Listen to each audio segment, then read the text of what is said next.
Chilli powder ಸಖತ್ ಖಾರ ಬಣ್ಣ ಮತ್ತು ರುಚಿ ಆಚಿ ಚಿಲ್ಲಿ ಪೌಡರ್. ಬಂಗಾಳ ಕೊಲ್ಲಿಯಲ್ಲಿ ವಾಯುಭಾರ ಕುಸಿತ ಆಗಿದೆ. ಹೀಗಾಗಿ ಯಾದಗಿರಿಯಲ್ಲಿ ಧಾರಾಕಾರವಾಗಿ ಮಳೆ ಆರ್ಭಟ ಹೆಚ್ಚಾಗಿದೆ. ಭತ್ತದ ಬೆಳೆ ಹಾನಿಯಾಗಿದೆ. ಬಂಗಾಳ ಕೊಲ್ಲಿಯಲ್ಲಿ ಆಗಿರುವಂತಹ ವಾಯುಭಾರ ಕುಸಿತದಿಂದಾಗಿ ಯಾದಗಿರಿಯಲ್ಲಿ ಧಾರಾಕಾರವಾಗಿ ಮಳೆ ಸುರಿತಾ ಇದೆ. ಈ ಮಳೆಗೆ ಭತ್ತದ ಬೆಳೆ ಹಾನಿಯಾಗಿದೆ. ಯಾದಗಿರಿ ನಗರದ ಹೊರ ವಲಯದಲ್ಲಿರುವಂತಹ ಭತ್ತದ ಬೆಳೆ ಹಾನಿಯಾಗಿರೋದು. 16 ಎಕರೆ ಪ್ರದೇಶದಲ್ಲಿ ಭತ್ತದ ಬೆಳೆ ನೆಲಕಚ್ಚಿದೆ. ಹೀಗಾಗಿ ರೈತರು ಈಗ ಆತಂಕದಲ್ಲಿದ್ದಾರೆ. ಸೂರ್ಯ ಚಂದ್ರ ಎಂಬುವರ ಜಮೀನಿನಲ್ಲಿ ಬೆಳೆದಿದ್ದಂಥ ಭತ್ತ ನೆಲಕಚ್ಚಿರೋದು. ಎಕರೆಗೆ 30 ರಿಂದ 40 ಸಾವಿರ ರೂಪಾಯಿ ಖರ್ಚು ಮಾಡಿದ್ರು ಅನ್ನದಾತರು. ಬೆಳೆ ಹಾನಿಗೆ ಈಗ ಸೂಕ್ತ ಪರಿಹಾರ ನೀಡಿ ಅಂತ ಮನವಿ ಮಾಡಿದ್ದಾರೆ. ನೋಡಿ, ಧಾರಾಕಾರ ಮಳೆಯ ಎಫೆಕ್ಟ್ನಿಂದಾಗಿ ಭತ್ತದ ಫಸಲು ಏನಿದೆ ನೆಲ ಕಚ್ಚಿದೆ.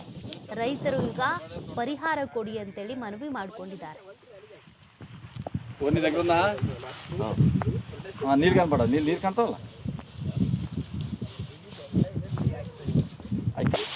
ಅದಿಲ್ಲ ಅದು ನಾನು ಫೋಟೋ ಹಂಗಿದ್ದು ಕ್ಯಾಮ್ರಾ ಹಂಗೆ ನೋಡ್ರಿ ದೊಡ್ಡ ಪಡೆದಾಗ ಸುಡಲ್ದ ಅಂದಾಗ ಜನ ನಿನ್ನೆ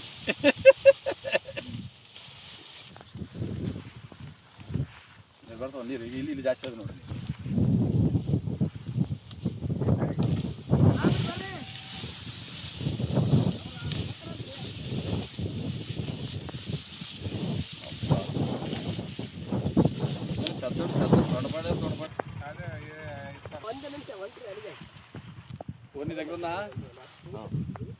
ನೀರು ಕಾಣ್ಬೇಡ, ನೀರು ಕಾಣ್ತಾವಲ್ಲ